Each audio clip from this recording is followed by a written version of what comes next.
It's review a book week! Yay! Let me tell you the story. I swear, I probably read this book just for you guys, but I'm actually kidding. I read it because I was determined to give myself a book as a treat for myself after an exam. So this is what I was planning to do. I was planning to finish my exam, go to the library and pick up this book that I had on hold that I've been dying to read for ages. I was gonna come home, I'm gonna read it, I'm gonna finish it, then I was gonna get a solid 9 hours of sleep. This is what actually happened. I finished my exam at 8, go into the library, got this book, sat down in front of the TV, ate ice cream, watched a lot of TV, watched the vice presidential debate, watched some more TV, ate some more, and then I was like, oh my god, it's 12. Okay, you know what? I'm just going to read a couple chapters before bed and then finish it over the weekend, although I really can't because I need to study. But as I'm reading it in bed, it's 12 o'clock and I'm reading it and then before I know it, it's 3 o'clock in the morning. So I decided to wake up the next morning at 7 o'clock and finish the book because I just couldn't wait until after class. Like, quite honestly, it ended up being like 4 hours of sleep. My 9 hours sleep plan turned out to be 4 hours of sleep because this book is so freaking good. What book is it? This one, For Darkness Shows the Stars by Diana Peterfreund, who also wrote Rampant and Ascendant about killer unicorns. Now, I don't really like this cover because I feel like it's a bit misrepresentative. This book was not what I was expecting from a cover that looks like this, but moving on. I had tried to say the summary so many times and I keep failing, so this is hopefully going to help you out because it's going to help me out as I read it, and you can read it too. Basically, a genetic experiment generations ago caused a big thing where the mutated genes kind of like hurt everyone who was involved. So you ended up with the reduced, and then the reduced, after a couple more generations, gave birth to posts. They're basically people who could like completely like function while the reduced really couldn't. And then the Luddite is like the nobility, people who are in charge. Our protagonist Elliot is a Luddite. Our male love interest is a post, and they were childhood sweethearts. Kai runs away when they're 14 as Elliot stays behind to run her father's estate because he's kind of incompetent and he's kind of mean and doesn't do anything.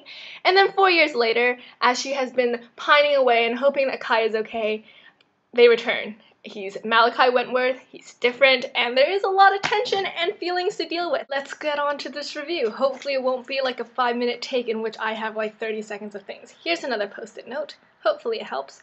I'm probably going to do this in order because that's the way I thought about it. First, the only reservation I had about this book was the ending. It was just slightly too neat, slightly a bit too happy. I did want a bit more resolution to some characters. Like, I felt like a few characters just disappeared and it was just like, come on, I wish there was a bit more closure. Next up, I love the characters. I loved Elliot. Elliot was just fantastic. I really like the fact that she stayed behind and chose like her duty over her love interest when she was 14, because I felt like major kudo points. It gave me a lot of respect for her, and I loved her because she was smart and she used her brain, and she wasn't just smart, like she used her brain and she made mistakes. She was capable and she was strong and just a fantastic female heroine and definitely worthy to read about.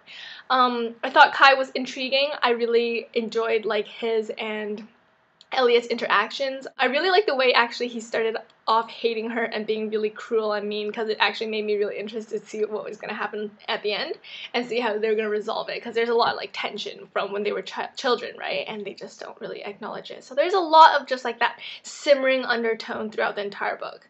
One thing that I was unhappy with the book as well was some of the minor characters I felt were too much used as a plot thing as opposed to being treated as a character. For example, I thought Benedict kind of just like at the very end, I was just like, okay, what was the point of that? I feel like his arc kind of wasn't that great. Okay, moving on to things I loved.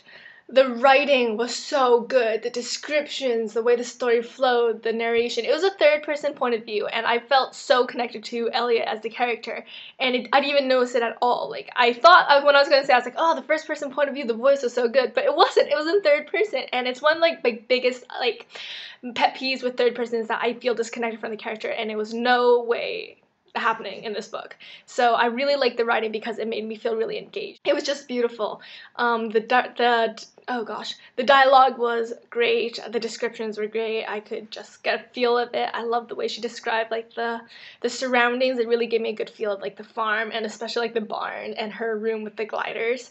Anyways, if you've read the book, you know what I'm talking about. Another set of characters I was super interested in was the Inventions, or oh gosh, I think they named the Inventions. Anyways, they're the Cloud Fleet. I thought as a whole, like, the group of characters, because of the way their views and ideals contrasted from Elliot's, just made it a lot more interesting, because she is constantly talking to someone who almost has a clashing point of view as her, and it just makes you think. Another thing I really thought I was really impressed with was that I really felt the author did her homework. I'm doing classes on genetics and biology and stuff like that, and I could just tell, like, she did her research. She mentioned, like, Watson and Crick. She mentioned genetic DNA, recombinant DNA, things like that. That's, like, sure, it's not super like PhD level or anything, but it's like, it shows that she put effort into it, into creating her world and making the world make sense. It wasn't just as if she just used, like, okay, there's a huge genetic experiment, everything has gone downhill. Like, she actually put effort into thinking, like, what would humans do to mutate their DNA to make, like, superhumans, and then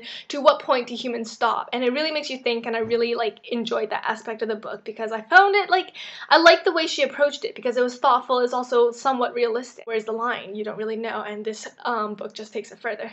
It's a very character-driven book. I thought there was going to be a bit more, like, movement, but really it takes place almost entirely on the estate.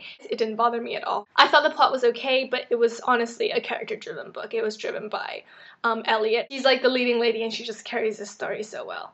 Last but not least, you have to mention the letters. I thought they were so good. I love the very last one. It made my heart melt. Oh my gosh. You see their correspondence from when they're children to when they're older, and I did feel like it did get kind of tedious, and I did end up skimming a few because they just, like, there was a lot of them. But other than that, I thought it was a really great detail. So, to sum it all up, For Darkness Shows the Stars is excellent. I love the characters, I love the writing, I would hugely recommend it. It was everything I wanted it to be. Like, it was just like I was in the mood for a book like this, and it was just totally delivered. Did wish the ending was a bit more messy, I guess. But there was just so many details that I thought the author just nailed. I am gonna give this book an A- because I wanted to assign a grade, considering I'm always doing numerical rating. So I would just give it an arbitrary A-. Read it. That's it. I would love to, if you read the book, I'd love to hear your thoughts in the comments below. Yeah, alright, bye guys.